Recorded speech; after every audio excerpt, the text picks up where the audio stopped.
Welcome back to the Lanterne Rouge Cycling Podcast. We have the Liège-Bastogne-Liège Femmes recap. We just had a race which I thought was going to be over and then suddenly sprung back into life and had a really interesting finale, actually. Lots of tactics to discuss. Some teams not called SD Works putting their best foot forward to win this race.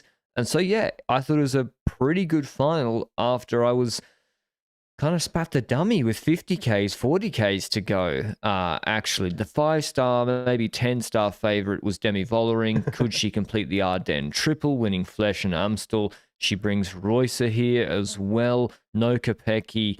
And they had a team of, I think, 5. No, they did bring 6 riders. They had 5 in Flesch. So it was a strong team. Other contenders, Lippert, Van Vleuten, Moolman, Longoborghini, Spratt, Riolini, Van Anrooy, a very deep team without that A1 top rider. Niewiadoma, probably the other top favorite. So we thought people should open it up early, Benji, right? Like in the Stocker region. Exactly. We expected early moves on this race, and Stocker is kind of like the first really steep climb. There's already 2 climbs before that, but not really the ones where we expect anything to happen. And the Stocker starts like this consecutive climbing area where some people might try to go into groups early. And that's exactly what we saw on the Côte de la Haute-Levée, which is the climb after the Stocker. So they used the Stocker to kind of hammer the group a bit. And then the climb afterwards before broadcast, not the steepest climb of them all, La Haute-Levée, we had a move of 5 riders. Kasia Niewiadoma, Malin Reusser, Amanda Spratt, Esme Peperkamp, and Anna Henderson. Peperkamp, the DSM climber we saw in Jebel Hafita, was really strong. Spratt, we've seen do well at Santa Down Under, lost that race last minute. Then we had Reusser, obviously, she won against Wevelgem for SD Works. And the thing with this group as well is, we analyze who's in this group, and we see, okay, we see SD Works present in this group. And they're present with a strong rider. Now, if I'm Niewiadoma, I'd rather try and fight against Reusser than against Vollering in the peloton. So that's 100%. A bit of a better situation for her. When it comes to Spratt, probably the same, but they were probably thinking, okay, I'm fine with this, but it's not ideal either. I would have loved to have a Bredewold instead of a Reusser in this group for SD Works. But Movistar and FDSG and UAE, those 3 teams are not present here. Now, UAE, I was expecting to not be present because they only really have Persico to bet on. And it would be weird to go really early with Persico as well, I think, at this point in the race. But when it comes to the other teams, FDG and also Movistar, they've got multiple riders to do things with, and they once again miss out on an early move. Movistar, the same thing in, was it Flesch, where they also chased an early move where instead SD Works doesn't have to do anything if Movistar and FDG are taking care of all the work in the peloton, and that's exactly what's happening again. I know, and the reason we think these early moves have to go is because this final, you've got Redoute with about 34Ks to go, 1.8K is 8%. Then there's more climbs, like Forges is not easy, and then the Rochefort-Faucon with 14Ks to go, 1,300 meters, 10%, followed by Boncel, where people have been dropped in both the men and women's race before to win and lose this race. So with Vollering that so dominant, we thought, move early, and teams did. Canyon SRAM had the right idea, and I agree. It's a pick your poison, right?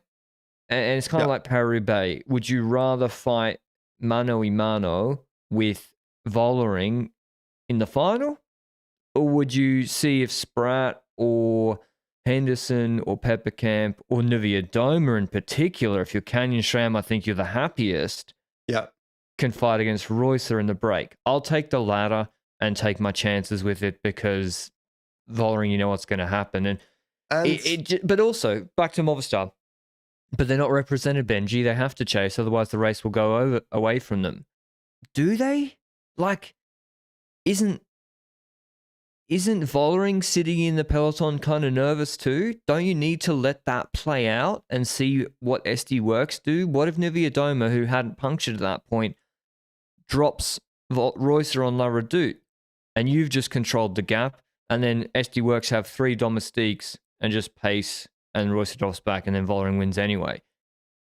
exactly. Because based on the previous races, it is actually plausible that Niewiadoma drops Reusser on a climb like Rochefoucauld and Laredoute. She's the rider in that group where I'm really like, she can drop 100% Reusser when it comes down to it. Now, when it comes to Movistar, they're not in it. Van Vleuten and Lippert would like to wait until Laredoute and Rochefoucauld. Not unsurprising either based on how they rode the last few weeks, but technically a bit flawed.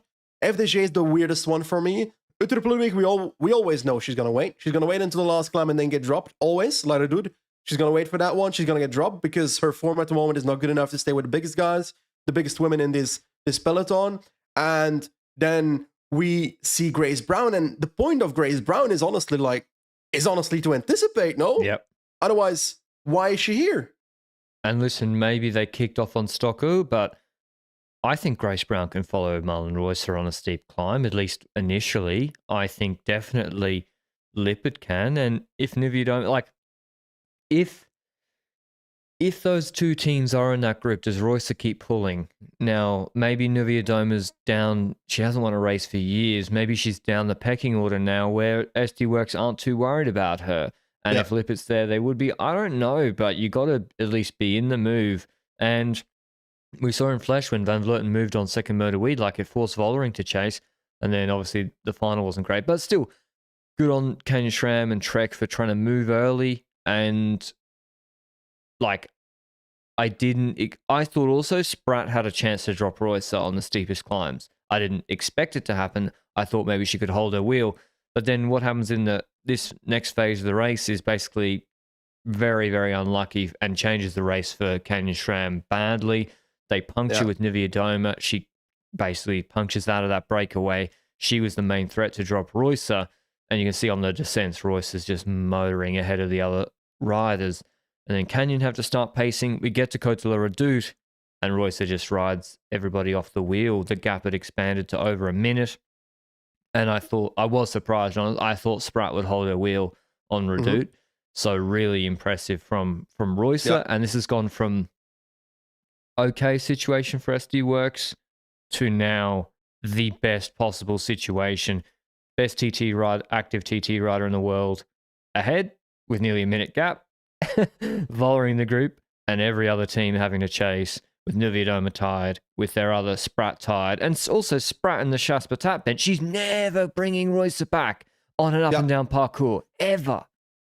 She's never doing that, but she stays behind Reusser, keeping up pacing and so forth. But in the peloton, in the meanwhile, on La Redoute, we see also action. We see Van Vleuten going ham, which means that the issue with that is that if Van Vleuten is going to go ham here, the group's going to reduce so much that they won't have domestiques to pace directly after La Redoute. And that's exactly what happens. It's the thing you see every single time in chasing groups where when they attack on a climb, they thin down the group so much to the point that domestiques are gone. And we see a scenario after this climb where the gap towards Reusser expands to 1 minute 40 because Bauernfeind is the only domestique that is there for Canyon. And she's working, but she's also not really energetic anymore because she basically had just dropped on La Redoute, came back and then started pacing.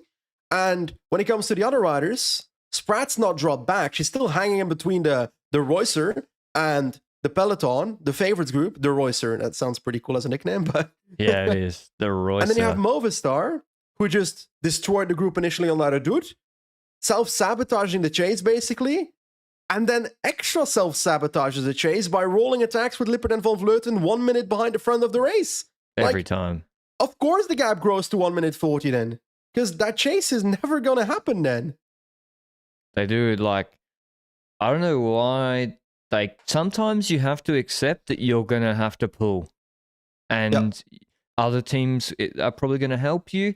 And yeah, it really sucks that Vollering's in your wheel not working. But you know what? You're not going to drop her either. So all you're doing is just, as you said, self-sabotaging. And if you want to watch this race back, or you want to watch the men's race that's on this afternoon as well, the best place to do so is GCN Plus. You can get 15% off an annual GCN Plus pass for LRCP listeners in selected territories. Make sure you check out that down below, bringing you every unmissable moment from Liège, but also the Giro coming up in just over 2 weeks. And then the rest of the racing season, which doesn't stop after that. Watching live and uninterrupted coverage of the biggest races all year round. Thanks to GCN Plus for supporting the show and sponsoring this episode.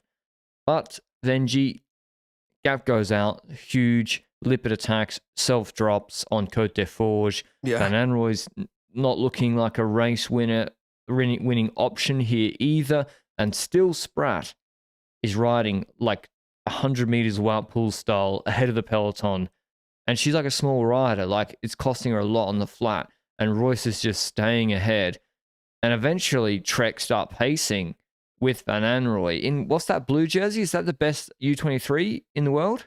Yeah, best U23 in the UCI world rankings, if I recall correctly. But you're right, like the Spratt riding in front of that group helps no one, and it also didn't help anyone because it looked like Longo Borghini was staying behind Mavi Garcia on that climb, not taking over with the card usage of, okay, I've got Spratt riding ahead, so I won't chase, but that's a bit overkill, right? You just want Spratt to drop back at that point and keep riding, and you're right, they set a bit of a train up.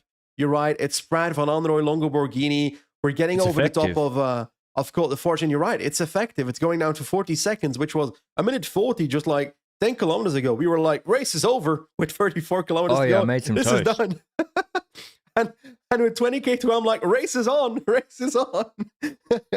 But they come towards the next climb. The last climb in the race, last proper climb in the race, Rochefoucauld with the Boncel add-on on top to finish it off. And we see that lead out kind of get a gap before we get to the climb itself. Yeah. It was like someone opened up a gap. It looked like Labou couldn't hold the wheel of the Canyon SRAM rider. I think it was it Shabby? Maybe Shabby. I think it was Shabby. And this is where Vollering does make a mistake. And this is where also she gets bailed out by Jumbo-Visma a little bit. And you basically have a Trek team time trial with Van Anrooy, Spratt, Elisa Longo Borghini, let's say it was Shabby. They go clear and they get a real gap. It's not just like 2 seconds. That gap grows because it's just, I think, Henderson pacing behind, or maybe another rider for Jumbo-Visma. They got Rihanna Marcus as their leader, the Dutch national champion in the group. But Vollering, I would say this is a problem for Vollering. And I was like, don't pace for Vollering here. Riolini's also in the group behind in the wheels. They're probably best pure climber. And Royster enters La Redoute with, let's say, 30 seconds. The Trek trio does that lead out, and with the Canyon rider, they're on 30 seconds. And the Vollering group's on a real gap, and Vollering has to take over immediately at the base of Rochefoucauld, riding tempo to catch up to Elisa Longo Borghini, who's in much better shape than she was, I think, in other races. She looked really good here. Maybe it just suits her more. And so, yeah, that was a really good move from Trek. Maybe they got a bit lucky. Maybe Vollering was asleep, but it didn't. If I was Vollering, the ideal is you follow the Trek train, you sit in the wheels. When they catch Roycer, which they do, Vollering gets across to the Trek riders, who then Elisa Longo Borghini closed the final gap to Roycer. I was thinking, then the Vollering counter comes, but she's had to do all this work that she wasn't expecting before. Exactly. But I also feel like Vollering closing that gap to those riders that got the gap initially, it was the Longo Borghini move that bridge towards Roycer. I feel like that might have spent quite a bit of energy as well. Like, she's also not infinite energy person now. She's got a finite amount of energy, and I feel like she might have reached a temporary limit for a second. The second she bridged towards the front, maybe it was a mega brain tactical move that she was like, I'm gonna wait and go for one big move. But I feel like it was not the Vollering of like Flash, where she was like, I'm gonna ride them off the wheel directly.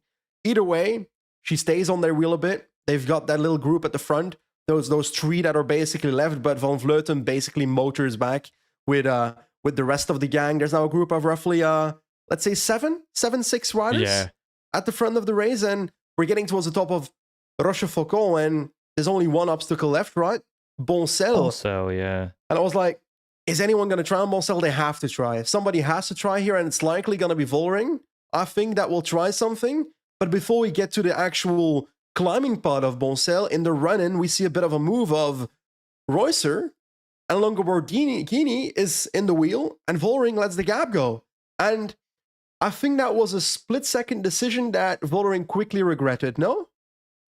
I think in the end it didn't matter too much. It maybe helped tire out the others. So there's with Vollering now is Van Vleuten, Shabby, Riolini, and Riolini's not contributing because the Longoborghini's ahead. So maybe they were trying to bleed Van Vleuten a bit more before Boncel. Maybe they were worried about Shabby. I agree. I think in reality it was like, oh, my teammate's going up the road. I'll let them go. I'll let the gap go. That's positive. But then you think about it, you're like, well, Royce has just been solo for an hour. Elisa Longoborghini was just really strong on La Redoute. You're actually creating a future problem for yourself. And Vollering did the right. Well, first of all, Royce didn't pull. That's key. And so at least the gap didn't expand too much. Second of all, Vollering let the others work. Van Vleuten tried to attack, close it, and then Vollering countered straight to that group and actually dropped her companions before Boncel and literally did a switcheroo with Royce at the base of Boncel with Longoborghini. And then I thought, she got to try drop Longoborghini because Longoborghini's got a teammate behind. Now listen, really, he ain't winning a sprint competition against herself, but if I know Longoborghini, I thought she's not going to pull. She didn't pull with Nivea Doma at the end of Amstel Gold race with a K&a-half to go and lost that race to Vos. I thought, no way she pulls with Vollering to the finish. And Longoborghini didn't pull on Boncel. And they crest to the top together. It's still 9Ks to the finish. Plus. And I thought, is Vollering going to ride the whole way? She doesn't have to. On Vleuten style. Well, yeah, and then I was like, but you got Royce behind, but Longoborghini takes over. And so that's the race then is decided. The group behind with Van Vleuten, Shabby pulling is not going to catch Longoborghini and Vollering contributing. They've got Royce sitting on the back. I thought if Longoborghini starts to finesse at 5Ks, Royce can try counter to put pressure to force Longoborghini to pull. Never really came to that.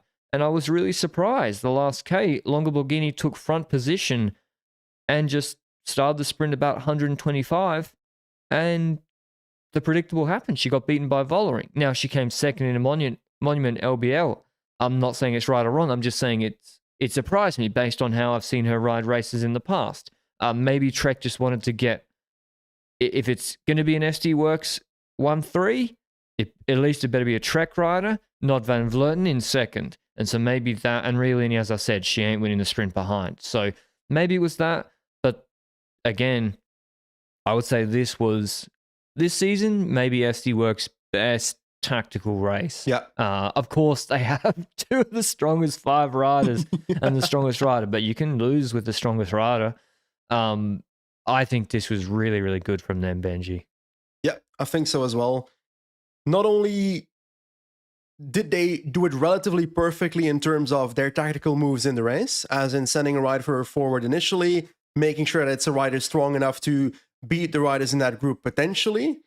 And then when something goes wrong, like if a second decision isn't all right, we saw it a few times in the last 2 weeks. If, for example, a Bredewell or Marker starts attacking instead of chasing, they quickly switch that back towards chasing. And today we also see at this point that when Vollering makes that small split-second decision and lets Longoborghini go with Reusser, then they instantly respond on the next Boncel section and Vollering fixes it. Vollering fixes that issue. Now, obviously, it's easier to have great tactics if your team is strong, but last year their team was also strong and their tactics were terrible. So that shows an improvement over the last year. And I think you could maybe look at some moments of this race and be like, oh, what Vollering's doing is selfish. She's taking the win opportunity away from Reusser. But you have to be realistic as well as the team SD Works and say, no, Reusser going clear with Longoborghini to fight on Boncel is not giving us the highest win chance. It's better that Vollering goes forward after Royce has been in the break solo for an hour. And also if she's going to be caught on Rochefoucauld. So yeah, really, really good from SD Works. Vollering does the triple. Her DS in the car, Anna Vanderbrecher, did it maybe 5-6 years ago too. Unbelievable season so far from her, winning ahead of Longa Borghini, Royce a third, Marcus a nice fourth, Shabby fifth, Van Vleuten sixth, Riolini seventh, Lippert wins the big bunch sprint behind eighth, then Paladin and Fisher Black rounding out the top 10.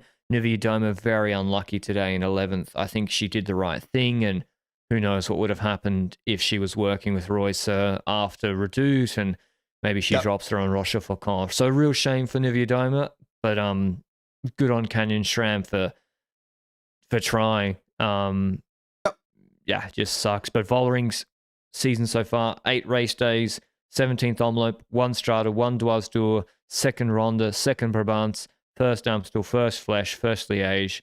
Ridiculous season so far. But And it's not over. It's not over. It's not over. What's she doing next? Well, Tour de France Femmes is definitely on our calendar, and the way we've seen Van Vleuten ride so far, I can't judge her long climbing yet because she was better on Rochefoucauld than on the really short steep climbs earlier this week. So I feel like that longer climbing might not be too bad. By the time we reach the Tour de France Femmes, I feel like they're going to be close to each other. We're going to have a battle there, which is what I'm looking forward to. The thing is, though, winning the Ardennes Triple is something that doesn't happen often. That's already legendary. Even if Vollering gets second in the Tour de France Femmes again, perfect season in my opinion. But I truly believe that this could be the year that Vollering overtakes Van Vleuten if Van Vleuten remains on this level. Now, longer climbing aside, that can still change, you know? We'll see that at the Tour de France Femmes. I do for a second want to mention, you said Canyon SRAM, really solid strategies. We saw that at Flèche as well, where they anticipated with Paladin with their rolling attacks and so forth. Then you have Movistar and you've got FDG, where I feel like Movistar has been the most flawed team when it comes to tactics in this race and perhaps of this Hill Classics. And FDG as well, even though their riders are weaker this year. That's factual. Utter Ludwig is weaker. Cavalli is not in form because of the crash of Frein last year in the Tour de France. And they don't use Brown and Utter Ludwig right. So I do blame them for that. As in, that's still their mistake. So Movistar and FDG are the ones where I'm like, they fucked up this Hill Classic. Yeah, but I agree. But with FDJ, it's not like Ludwig's in that group too with Van Vleuten and Shabby. Yeah. And she loses the sprint, and we're like, oh, she was strong, but if they'd actually played the she's getting dropped from that. And in Amstel, in Flèche, she had 2 crashes or mechanicals, and that took her out of the race. So I don't know, but her shape, at least it didn't look good today. And Brown, you know, she came second in Liège behind Lizzie Deignan, controversial Lizzie Deignan a few years ago. So it's, for Movistar, the Lippert signing hasn't really, like, they've added someone who was already getting those results at DSM. They've added her to Van Vleuten, and it's not sort of translated into going to the next level and wins. Now, should we be surprised that Movistar cannot manage 2 leaders that well? I mean, it is a different team, different managers, but it actually looks, I have to say, the way Van Vleuten rode and rides often with people who are dangerous ahead reminds me of like a Valverde a lot, actually. And the way they're riding oftentimes it's like, no, we're not going to just set up a train and pull. Like Trek were just like, fuck, Royce is ahead, not ideal, but you know what? We have to chase, even if Vollering gets a free ride. And they actually got rewarded for it with the gap before Rochefoucauld. So Lippert to me has got to be, she has to do something different. She has to do something different. Go in the early moves. Like Niewiadoma is like, I'm not winning races trying to do it from the G1. I have to try something different. She got unlucky today. Don't worry. Try again next time. It'll eventually pay off. So I think Lippert needs to kind of do the same thing because Vollering's just too good and SD Works are just too strong. Exactly. And I would even say that both of them could do it. Like Van Vleuten could also do the same thing. Also like early on moves. Wii. The problem with Van Vleuten is that she's got such a legacy that she'll get marked. That's the annoying part, right? Lippert can, for sure. Yeah, I agree. Even at Van Vleuten's current level, she's still getting marked just because she's, not because she's world champion, because she's Van Vleuten. Yeah. Other riders I'd like to point out, I guess Gaia Riolini, still an unbelievable signing. Like, she's in that G2, third in Flesh, seventh in Liège. Just ridiculous for her first year at World Tour level. 21 years old. Like, the UCI bike limit really, really hurts a rider like Riolini. The bike is such a high proportion of her weight. And I was also thinking, because she's 40 kilos, you know, there are riders she's trying to hold the wheel of in the flat who are over 50% heavier than her. And I don't think that happens in men's peloton. So relatively, there is such a huge difference. And those riders are lean and in shape. And she's trying to hold their wheel. They're doing, let's say, 270, 300 watts on the flat. She's, you know, she's doing 5 watts per kilo, 200 watts or something to hold their wheel on the flat. So her, yeah, incredible rider. It's actually incredible what Riolini does in a race like this to come in that G2. I know there's steep climbs, but still, it's a long flat finish. It's really incredible. So I can't wait to see her on Tourmalet. She'll obviously be going to the Tour de France Femmes avec Zwift, and she will be an absolute killer on the long climbs, which are becoming more and more common in women's cycling. Like, she needs to go to Norway or Burgos and do the Peñas Blancas, or not Peñas Blancas, Laguna Sanaya finish, whatever. Laguna Sanaya, yes, Laguna Sanaya. I want to see her on the, or Picon Blanco. Just one to watch. But yeah, anything else from this, Benji, before we watch the men's race? Nah, I feel like I'm glad the race opened back up after we thought it was closed, because otherwise it would have been a really sad podcast if it was over with like 35 kilometers to go. So it's good that it kicked on again. It's good that we got a final where we actually saw competitiveness. It was stressful until the line. We didn't know for certain Vollering was going to win the sprint. There's always fuckers that can happen on sprint at Sprint Adus. And, well, Vollering takes it, and I think it's a good moment to realize how bloody good Vollering has been these last 3 races. And yeah, she might not be the best teammate sometimes for other riders in the team, or they might not have the best team chemistry sometimes in races, but they bloody well pulled off one of the greatest runs in a while when it comes to cobble plus hill classics. And I don't think it's going to stop here. I think Vollering is going to keep on winning this year, and it's going to be a good fight in Tour de France Femmes, and I can't wait. Yeah, and I think Strade wasn't great. The optics of that. But, you know, she lets Royce just sign an extension till the end of 24. She's like happy or comfortable, I assume, with the game plan. Like, Royce could have won today. There's a world in which Royce wins today. In fact, I thought Royce was going to win with about 35Ks to go. So, you know, she at least is part of the plan, which is a better plan. You know, she could be like, no, control the race, give me a lead out on Rochefoucauld, and I'll win.